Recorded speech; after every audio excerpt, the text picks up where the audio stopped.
Hey, how's it going, my deadly mercenary family? This is embarrassing, dude. I've literally been talking to myself, just recording myself for the last freaking. I'm like, why didn't the stop replay buffer start? Well, you guys want to know why? Because I put start recording, so I'm recording like 4 minutes in. I figured it. I figured things out. Everything's good now. I'm live. Let's react to this. I'm gonna switch to the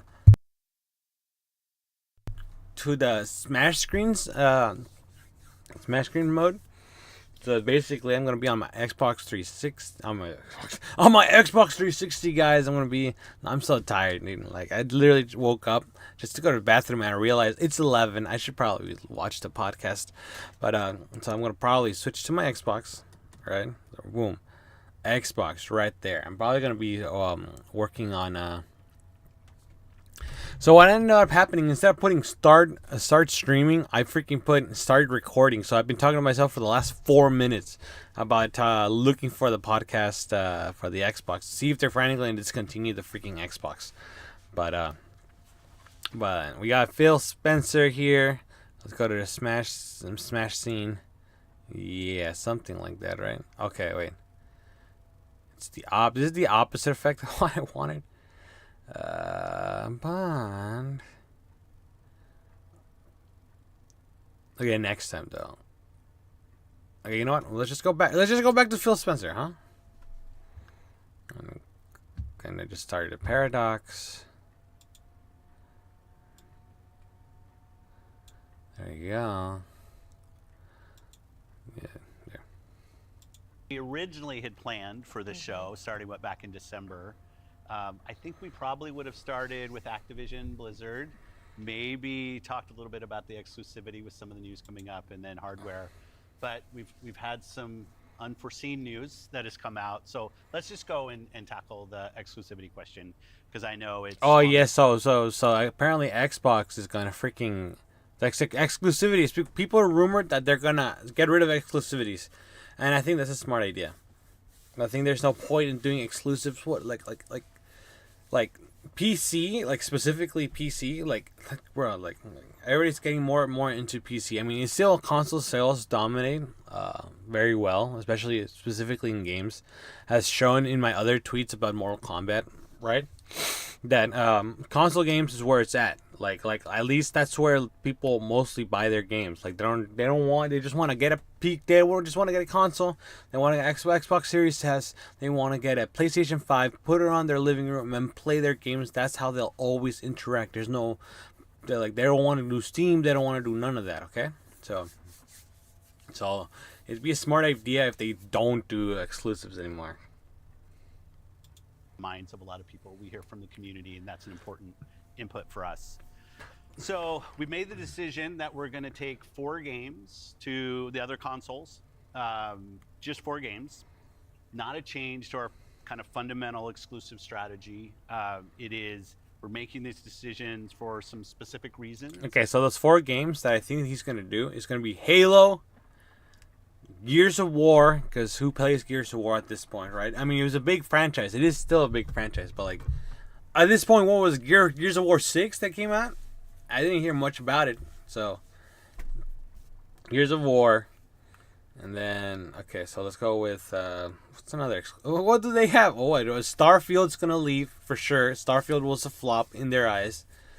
Didn't play the game, but I'm pretty sure it was a flop. They're like, eesh, eesh, eesh. So Starfield, Gears of War, Fallout. Is Fallout? No, Fallout was in the PlayStation 4. But Bethesda. So Fallout's everywhere, so it's not Fallout. Okay, Halo, Gears of War, Starfield, and then what's the last one? What they got? Fable? No, those are my guesses right there. We make every decision really with the long-term health of Xbox in mind. And long-term health of Xbox means a growing platform, our games performing, building the best platform for creators, reaching as many players as we can. We're always looking to learn as a leadership team, and to grow. And we think this is an interesting point in time. Does it for say us to king? Xbox use is what some of the king. other platforms have right now, to help grow our franchises. So we're going to do that. So these 4 titles, what are they? Can you say? I'm not going to name those games. The teams that are building those games have announced plans that are not too far away. As we know, game teams put a lot of energy into their announcements with the partners. So I don't want to take anything away from those teams. So I won't be talking about the titles specifically, but I think when they come out, it'll make sense. Can we say if either of those titles are Starfield or Indiana Jones? They are not Starfield or Indiana Jones. Okay, I was wrong. What was the criteria in how the team was thinking about selecting those 4 titles? Since they're Let me old. start a little bit outside of that, and then I'll get to the 4 specific games that we're talking about right now. Because the fundamental decision driver for any decision that we make, anything we're going to talk about today, is the long-term health of Xbox. That we're running a growing platform that is reaching more players, that our games are having as much success as possible. And I do have a fundamental belief that over the next 5 Dude, this is all just fluff piece. This is all just freaking fluff piece. If you weren't going to give us the freaking names of titles, then this is all just fluff piece. I'm just going to go through just in case something comes out. I'm going to react to the whole thing. But this is just all fluff piece. They're just like, we want Xbox to grow. We want Xbox to do this. We want Xbox to do that. You know, like if you want Xbox to grow, then get out of the console market. I mean, keep making consoles. You guys have the money. It's not like you guys are Sony where you guys are like, no, just keep making the Xbox Series S's. Just like, no big deal. Just give us a disc drive. God damn, bro. It's like, not that big of a hard drive. You want to do the other one? Sure, that's fine. Just keep making the consoles so you could provide people that don't want to buy PCs the games to play their Xbox. But also, I think it would be smart if they allow us, if they made themselves like Steam for the PC. Because they're already basically doing that with Game Pass. With Game Pass, they're already seeing the market. So it's just like, okay, well, if you buy the Xbox games on your Xbox, right, you'll be able to go through the Microsoft store and you'll be able to run it like that. I think it'll be a little bit more like stupid, I think, because again, with PC gaming, there's not a specific computer out there that everybody has. They all have different tiers and for different levels. So that's one thing about PC gaming that I was like, I don't understand. The master race is always like, it's better, bro. It's just obviously better. But it's like, well, if I, an idiot like me, don't know how to freaking manage my settings on the PC, right? And then I will never get that full experience that they gloat about. You know what I mean?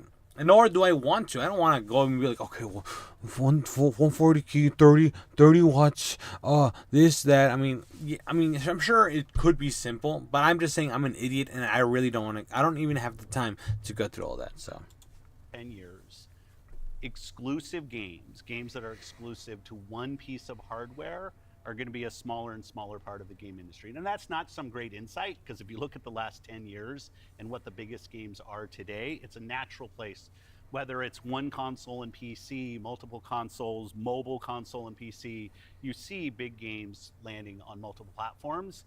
And we want to be a great platform for creators that are trying to realize that potential. But now back to the specifics of the question on these four specific titles. We looked at games that are over a year old, so they've been on Xbox and PC for a while. A couple of the games are community-driven games, new games that kind of Minecraft, guys, Minecraft, that have reached their full potential, let's say, on Xbox and PC. There's always growth. Franchises that we obviously want to continue to invest in. Part of having the ability to continue to invest is that the businesses behind those franchises continue. We think it's important that these service-based games that have communities behind them, that they can have confidence that they're going to exist in the future. So 2 of them, kind of community-driven games that will end up on other platforms and give us the ability to continue to invest in them. We think that's great for the business and great for the communities, more players to play with. I'd say 2 of the other games are smaller games that were never really meant to be built as kind of platform exclusives and all the fanfare that goes around that. But games that our teams really wanted to go. What games then? Ryan? Yeah, exactly. It's like, bruh. Wait, so 2 of the... It's going to be Halo and Gears of War. It's going to be Halo and Gears of War, and then the other 2, it's going to be something stupid, dude. I can't believe this, dude. They are a waste of time. I could be sleeping right now. Build that we love supporting creative endeavors across our studios, regardless of size. And as they've realized their full potential on Xbox and PC, we see an opportunity to utilize the other platforms as a place to just drive more business value out of those games, allowing us to invest in maybe future iterations of those, so sequels to those, or just other games like that in our portfolio.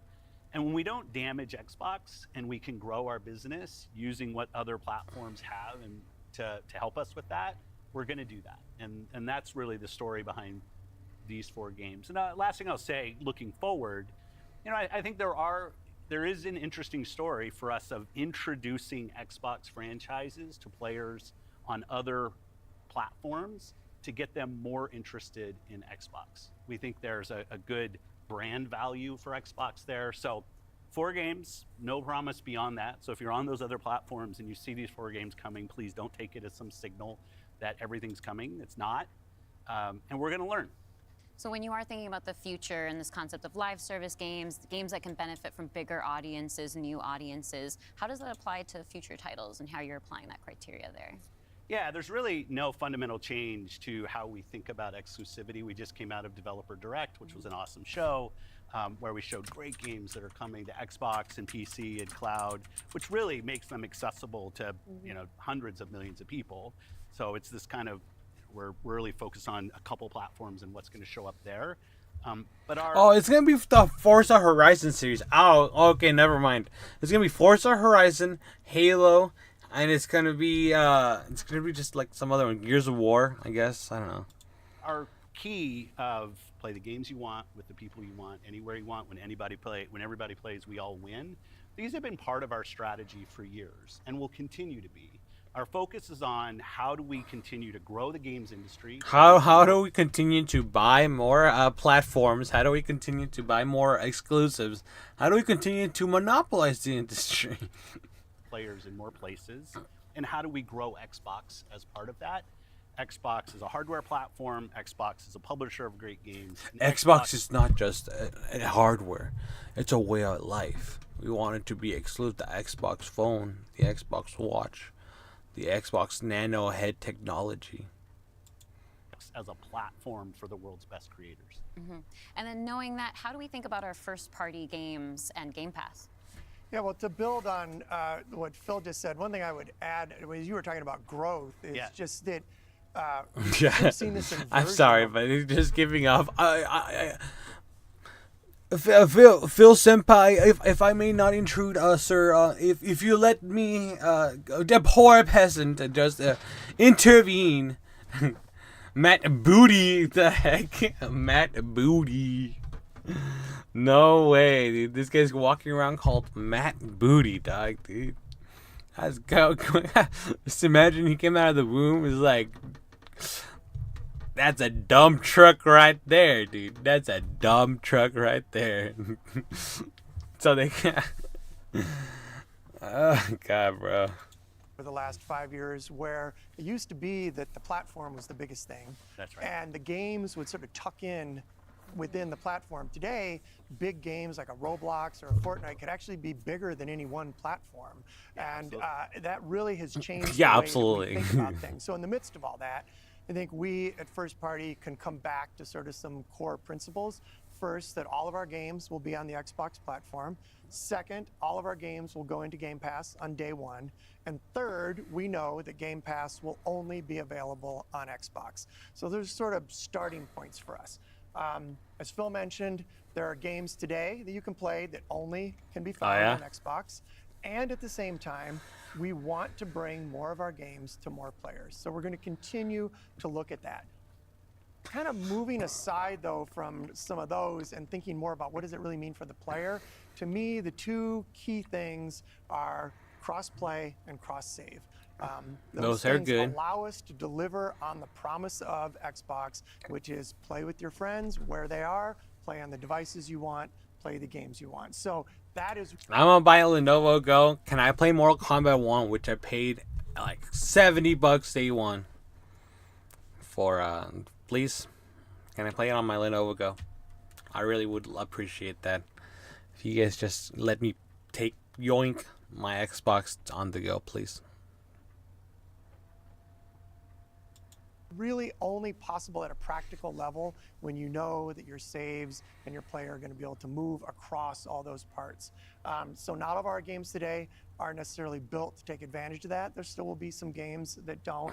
As we bring more teams into the Xbox family, there's some catch up to do as we get there. But that cross-play, cross-save is like so fundamental to what we're doing, and I think is something that we as first party get such a good benefit from being so close to the platform.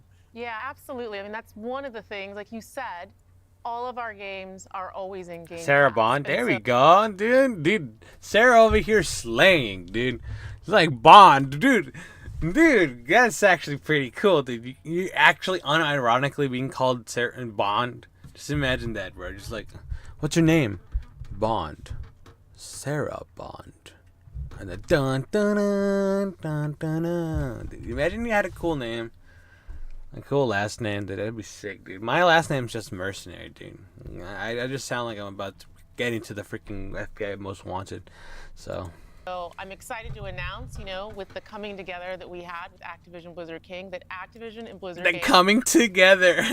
That's one way to put it. After we spent millions and billions of dollars on trying to go up against the world, basically Microsoft versus the world to monopolize into the Activision Blizzard. are coming to Game Pass, starting with Diablo 4 on March 28th, which I'm super, super excited to share today. And it's Diablo all 4. part of our commitment to make Imagine we're not gonna start with Diablo. We're gonna start with Diablo Immortal from the mobile games. the Xbox experience and the games that we build as widely available as possible. So now the 34 million Game Pass members can all enjoy the fantastic experience of Diablo 4. Amazing. Can we come back to the point, Phil, you mentioned that this isn't really a change in strategy for us. Can you recap for me how it is? Yeah, this podcast so far has been a nothing burger. Phil, please give me something. Please, Phil, please, I'm begging you. Isn't? Yeah, and I thought both Matt and Sarah did a really nice job of talking about what we're doing on Xbox. Talking over me. They did a really good job of opening their mouth when they're not supposed to. Just imagine. where we're going. If you take a platform feature like Xbox Play Anywhere, which has been a promise that we've made on our first party games, that you can buy our game once, you're going to play across Xbox and Windows. Yes, I think we're the only please. platform that does this. That makes it possible for you not only to play with your friends wherever they are, but to know that you actually have multiple entitlements to the games. I think that's a technology I would love to see applied to more platforms. But it is this view that people are going to play. So you're trying to tell Xbox me that I mobile. could play my Mortal Kombat 1 on the PC, right? Is that what you're trying to tell me, Phil? Phil, you're making my life come true. I don't have to go to Steam sale and buy that dumb game again for like $20. I don't have to go up in the back alley and freaking do a quick hand job just to buy Mortal Kombat 1 for Steam on Steam during the Steam summer sales. Is that what you're telling me, Phil? Places. Whether it's play the games you want with the people you want, anywhere you want, whether it's content, community, and cloud, whether it's when everybody plays, we all win. Like, we've had different taglines, different strategy, kind of words that we've used, but always with this view that Xbox is a platform for creators who want to reach the most players. Our investments in xCloud, our investments in franchises like Minecraft and now Call of Duty and other large franchises, so that we learn how to build those. This has been a strategy that we've been on for, I'd say, a decade. It's not about one device. It's not about games in service of a device, but rather the devices that people want to play on should be in service of making the games as big and popular as they possibly could be. Because really, a healthy creator community on Xbox, a healthy creator community in gaming all up, is the thing that all of us as game players should be voting for, because that's the thing that will lead to the best long-term success and growth in this industry. And my understanding, just from listening and learning from you three over the past few weeks, just understanding what's happening with Xbox, is that we see trends with player behavior where people are playing on multiple devices. That is the reality. And we have put some games out on multiple platforms before. So my understanding is that that's been good for players. How does that come back to the business with all of that in mind?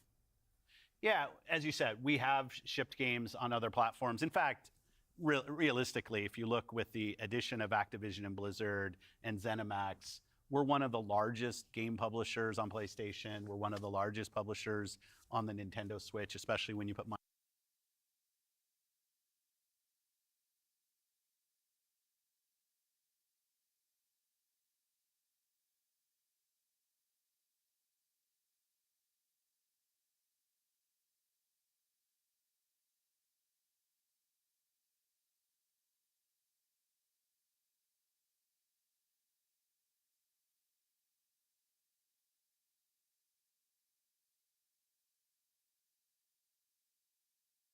publishers on PlayStation. We're one of the largest publishers on the Nintendo Switch, especially when you put Minecraft into the equation as well. And now we're one of the largest publishers on mobile platforms as well. And that's not something that we want to back away from. We want to continue to be building great games that millions and millions of people can love, and that they can play those games where they want to go play.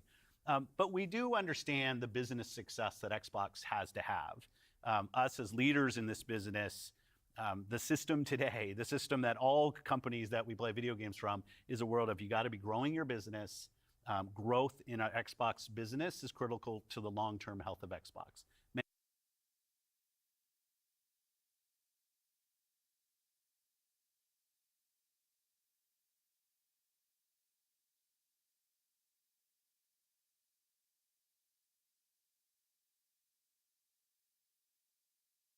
Many people know I've been on Xbox for over 20 years. Oh, dude, I've been silent. How long have I been silent for?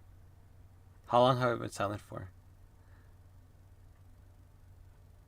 Bruh.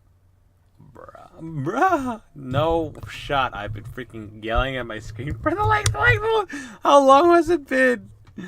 Yo, come on, dog. What the heck? Hopefully it wasn't that long, but anyways. Like I was saying previously before I got unmuted, always be closing. Always be closing. Marketing 101. And see that the jokes don't even hit anymore. Xbox is in the best position for the next 20 years. That means healthy player community, healthy creator community, and healthy business. So when we look at opportunities to allow more people to play, more people to engage, more people to buy, more people to subscribe, it's all about putting Xbox in the best position. And our hardware is a critical component of that. The absolute best experience somebody has on Xbox is hardware that your team builds and that people play on. But that's not going to be everybody. We fully accepted that we're going to have Xbox players across all kinds of devices. So I think a lot of people think about 2023 as this incredible year for gaming. And in a lot of ways it was. There were some really amazing releases that I think we all enjoyed. But what were the signals behind the scenes that maybe indicated how we wanted to look at the future of Xbox and how we kind of keep up with the industry? Yeah, such a good question. And I think it's, as people who care about the industry, which I assume is people who are watching this, it was an amazing year. Some great launches, some of the games that Street Fighter stand the test 6 of time, and people will be talking about a decade from now. But it's an industry that didn't really grow. And what happens when an industry doesn't grow? You end up with some job eliminations, which we had. We had even our own hard decisions to make. No. It's not that it didn't grow. I'm pretty sure that was freaking record numbers. Come on, Phil. Don't give me these BS, bro. It's just that you guys saw the growth on when the COVID virus was going around, and you guys had to hire more people. But now, because the COVID's no longer available, these people don't deserve jobs. Let's be real here, Phil. Don't sugarcoat it. We had to let go of people. I'm sorry. Things were tough. Yeah, things were tough, dog. Yeah, sure. Things were tough, bro. Things were tough. Sure, let's pretend like that's real. Oh, come on. Don't give me that BS, bro. You just didn't want to pay some people, and that's it. It's business. It's capitalism, baby. Stop pretending it is other things. Hey, were we alone in that? Because you're Microsoft. You can do shit. You could do shit. You could afford shit. You could do like minimum wage and shit. I don't know. Like you guys could afford it. Like what? Don't tell me. We had to get rid of like 100,000 people. Like yeah, you guys could afford it. Every area has like windows. Don't come up with this BS. About a healthy industry. I want players. Yeah, I'll even look it up. Was 2023 bad for the gaming industry? Let's look it up right now on Firefox.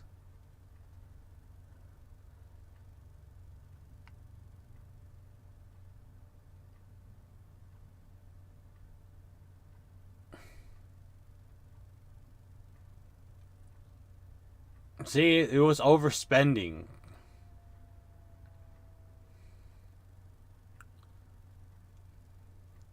Excellence and Disaster by EOS. Horrible year for gaming. Okay, maybe it was a bad year for gaming. Okay, I'm sorry, Phil. Sorry, maybe it was bad. Maybe it was so bad that Starfield came and freaking took a shit and left. To believe that they will find the best games. My on the bad. platforms I know. that they love.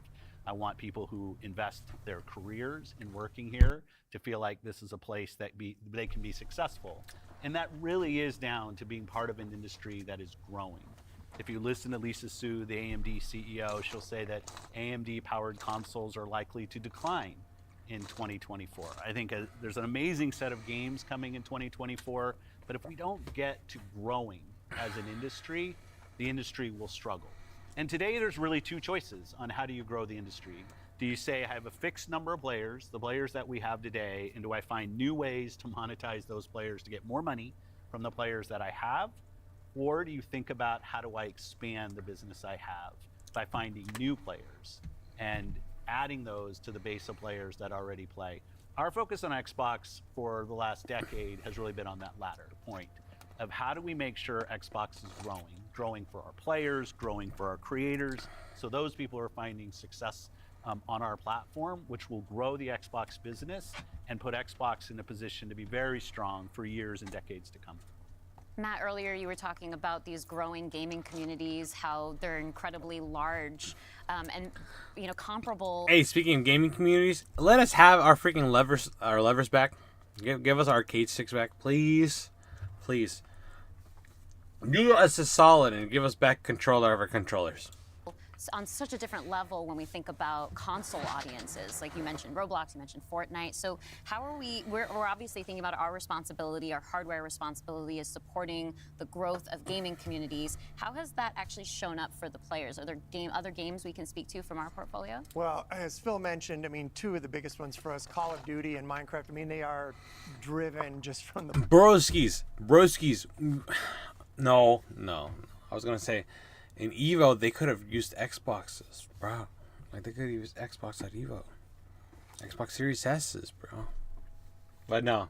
Now that I think about it, I think Evo is owned by Sony, and Sony would much rather die, make us play PlayStation 4 for another year in Evo than put Xbox Series S's.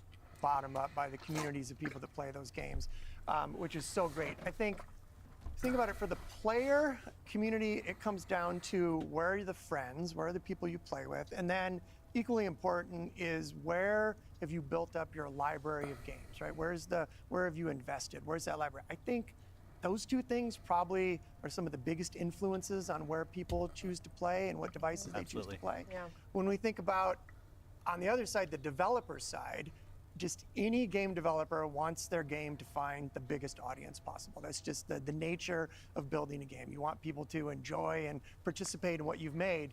And I think we're in a unique position to deliver on that just because we are the platform. We build hardware. We've got a first-party games group. We've got a system that ties that together. Yeah, we bought a whole bunch of developers. We got everything. We're starting a monopoly. I mean, some people may call it but in reality, it's the freedom of choice is just an illusion. Ain't that right, Phil?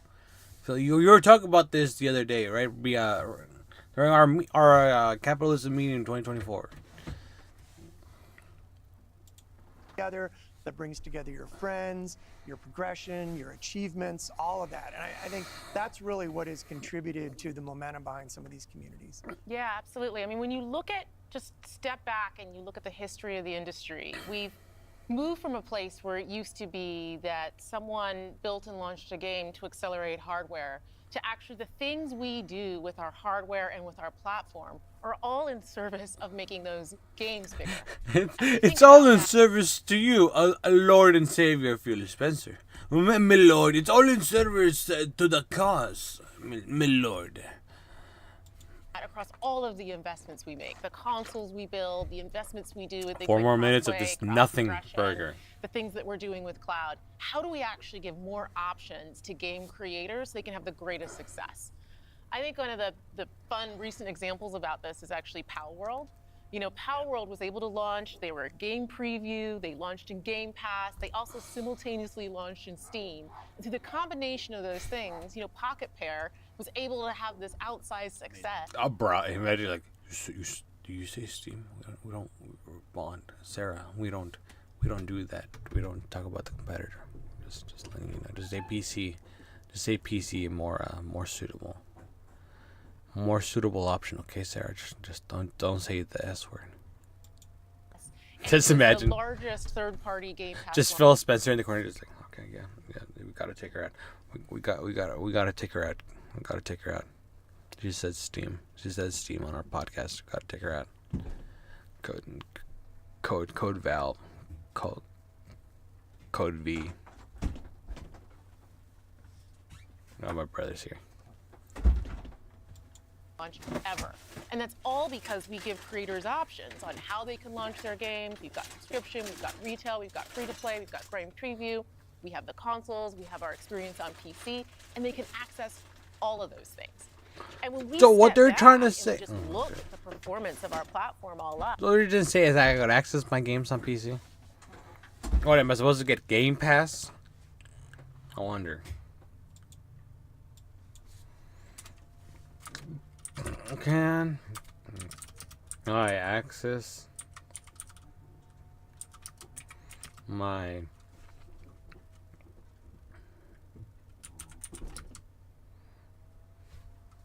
on PC? On PC.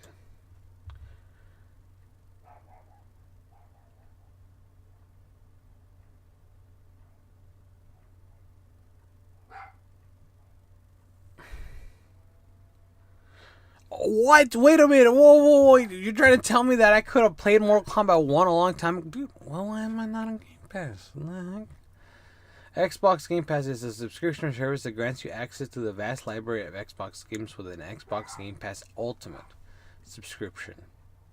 Can I get my Xbox games on PC? Let's go. Let's freaking go. When was this? Just letting you know, a doofus like me needs more clarification. Phil needs to sit me down and be like, Cosmic, we need to talk, okay? We're doing this new thing. We're getting rid of gold. We're going to do Game Pass, okay? We're going to... Everything's happening right now, dogs. They had to sit me down and tell me, hey, Cosmic, just letting you know, you could access the games that you buy if you give us $7 more every month. And I would have been giving you guys $7 more. What the heck is this? Heck, Phil, today I will give you another $7 more to my whatever I just paid the last month or whatever. I will start doing that if I get access to my games on PC. Thank you, Phil. We know it's working. We're at the highest level of users on console, the highest level of users on PC, the highest level of users on cloud ever. We have double-digit growth rate on PC and cloud, places where we're enabling... Sarah, stop. We had a bad year of the industry. That's all we had to get rid of Timmy's little dad. Okay, stop it, dude. Stop it. Okay, what are you talking about doubling? We double nothing. Remember, Sarah, nothing. Code V. We're losing her. We're losing Sarah. Code V. This is a bad idea to bring in Sarah. She knows too much. Whistleblower alert. Creators to actually reach new players beyond the console ecosystem. And that's why we're leaning into it and doing more, because we see all those signals. So we're talking about the role that hardware plays for creators, for the games and those communities. What about the role that hardware plays for us as a business, for Xbox? When we look at our hardware, it really is, and Phil said this earlier, it's where you get like the most flagship seminal experience of Xbox. And it also represents a developer target. Our developers can build the specs of our hardware, and we invest to make sure they know when they do that, that the games are going to run great on our hardware, but they're also going to be able to be accessed across any screen because of all the other investments we make. So we're giving them an easy way to access as many players as possible. And we actually have more creators right now building for Xbox than ever before by nature, thousands of them by nature of those investments. Because we had to buy them off. Yeah, of course. Yes, Sarah, you're right. We did have to buy Bethesda and Blizzard and Activision and all that stuff. So you're completely right on that. They're creating more stuff for us. Yes. And we got more to come. There's some exciting stuff coming out in hardware that we're going to share this holiday. And we're also invested in the next generation roadmap. What? So that really does that mean that it's going to be an Xbox Series XX, extra large? Guys, you know we've been doing all these products like the Pizza controller and all that stuff. But yeah, today we're going to do the Trojan Xbox in collaboration with Trojan.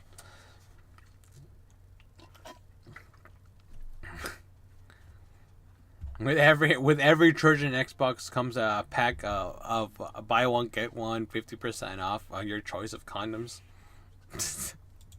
On there is delivering the largest technical leap you will have ever seen in a hardware generation, which makes it better for players and better for creators and the visions that they're building.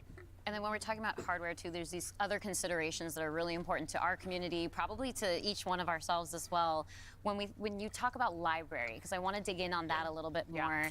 You know, as we talk about cloud in the wider entertainment industry, there's conversations about streaming. How is that impacting how I own my content that I've invested in? So what can we say about our stance around game preservation? Yeah, you know, one of the highlights for me of being in this position was getting to stand on stage when we announced the back compat coming to Xbox One. Like, it was fantastic. People were reading the teleprompter before I could read it. Slow reader, and just feeling the energy in the auditorium as we were saying that and online. You know, one of the cues I think us as being part of Microsoft take is looking at Windows and how Windows over decades has maintained software compatibility with things that are built on it. Like, I can still go back and play some of the games that I love playing on Windows from decades ago, and it will still run. And we try to bring that same view to consoles. It's harder in console because the line between what the hardware is and what the game is in consoles is traditionally, it's tighter, which makes compatibility, you end up doing these generational compatibilities that we've built. But I will say compatibility, the ability to not only play the games, but my save. No, Phil, you messed it up right there, dude. It was gonna be an easy slogan right there, dude. Apollo Creed #1. The compatibility ability is the only utility, dude. Dude,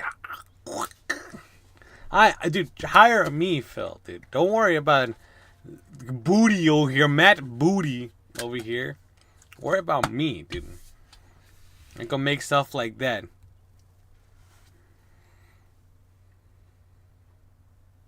What did I say? I didn't even remember what I said. It was so good, though. It was so good. Are still there with our cloud save systems to try to keep the services up as long as we can so that people can play is a tenet of what we are as Xbox. It's at our foundation. And when we look at future hardware generations and what we're going to support, making sure that we respect, which is the word I use, respect the investments that people have made in Xbox. It's all about the respect. Going forward is fundamental. And the fact that you get entitlements when you buy a game from us on both Windows and Xbox also means you have the ability to play that game across a multitude of devices, which I think furthers the compatibility of the games that you own. Mm-hmm. Can we go back to what Xbox stands for today? I think we've pretty much covered all of the elements, but if you could break it down for me. You know, when you play on Xbox... Dude, this was such a nothing burger. This was a nothing. They revealed nothing. You know who I blame for this paranoia that I got? Review Tech USA. Review Tech USA is the one that I blame. So, what's his name? What's his name? Review Tech USA's name. What's his name? No, not Richard. But anyway, that guy paranoia. Like, Xbox, the rumor has it that Xbox is gonna end. Thanks, freaking Review Tech USA. With their horses and pickles. What we're saying is you're playing on a platform where you know the biggest games in the world are always going to be. You're playing on a platform where you get to access Game Pass. And all of the games from our incredible range of studios will always launch in Game Pass day one. And you're playing on a platform that's dedicated to you, like player-first features, cross-play, cross-save, cross-progression, backwards compatibility, being able to play your games in your library anywhere you want because of the investments that we make in cloud gaming. And so you're playing somewhere where... Is it cloud gaming or not? I want to play my actual Mortal Kombat 1 on the thing.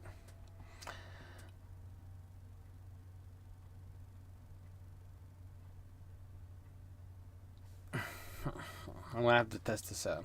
You're investing and you know you get to take the games forward with you and across all of the screens where you are. And I think most importantly, Xbox is a place where you know when you're investing in Xbox, you're investing somewhere that is dedicated to making games more successful and creators more successful. Nope. So that they can invest more to bring even better Nah, to be honest with you, I all mean the time. Xbox, just because you guys don't block my ability to communicate with the hell God out. Yeah, just that investment in the studios is so, and we feel that as part of first party with the platform proximity. You know, it's kind of amazing now to look out across all the studios that we've got and just be reminded that we're now one of the biggest development organizations in the industry. What does that mean for players? It means that the biggest games are going to continue to come to Xbox. And this 2024, the year coming up, we've got more than 10 major releases coming up. Great stuff. Hellblade 2. We've got Diablo expansion. We've got Avowed, Ara, the Indiana Jones game. And there's more in development, which I think we're going to be able to share more about at our June showcase coming up pretty soon. Well, I guess I should get ready to work on that. And she's like, well, you know what? Might as well end it here if you guys aren't going to say anything till June. So peace out. Get out of here. Get out of here. Well, thank you all for showing up on the... All right, so let's recap. Microsoft stands for ideals and moral value, ethical gaming, loves puppies, global warming, something, I don't know, whatever love, like fluff piece, like they want to say. That's what basically they did today. They said nothing. They revealed nothing. This was really bad. Well, then again, it's not even a showcase. It was a podcast. So I don't know why we were all freaking out about it. Makes sense. They just brought him here and be like, no, guys, we're going to start off with just 4 games and then we'll do it, guys. Come on, please. We're Xbox. We're last of the game every single time. It doesn't matter how many developers we buy. We're always the last ones there. You can assure that we'll be the last ones there. But hey, we'll be there. We'll be there. And I gotta go check out this freaking, because I have a month fast month free of Game Pass, whatever it's called. I'm gonna try it out. I'm gonna see this if I could actually play my games on my PC. Interesting, mucho interesante things that have developed.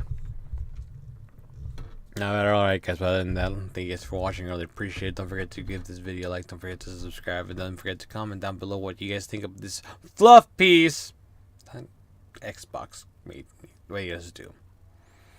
I mean, it was just basically all fluff piece, just a circle jerk, just pretty much it. Like, man, they really did said nothing. They had a minimum on the essay, and that's basically this was all a showcase because they didn't just say anything specifically. Nothing. The only thing that good came out of it is that I could potentially play Mortal Kombat 1 on my PC without Steam. The only reason why that's good is I'll explain to you guys in a later date because it's actually a video that I want to say. So Thank you, Kyo, for showing up. Really appreciate it. Hey, guys, don't forget, every Sunday, 11:30 in Pacific Standard Time, I do stream Guilty Gear because we're getting ready for EVO. EVO! But other than that, guys, thank you guys for watching. Stay vigilant, and see you guys next time. Alright, see ya.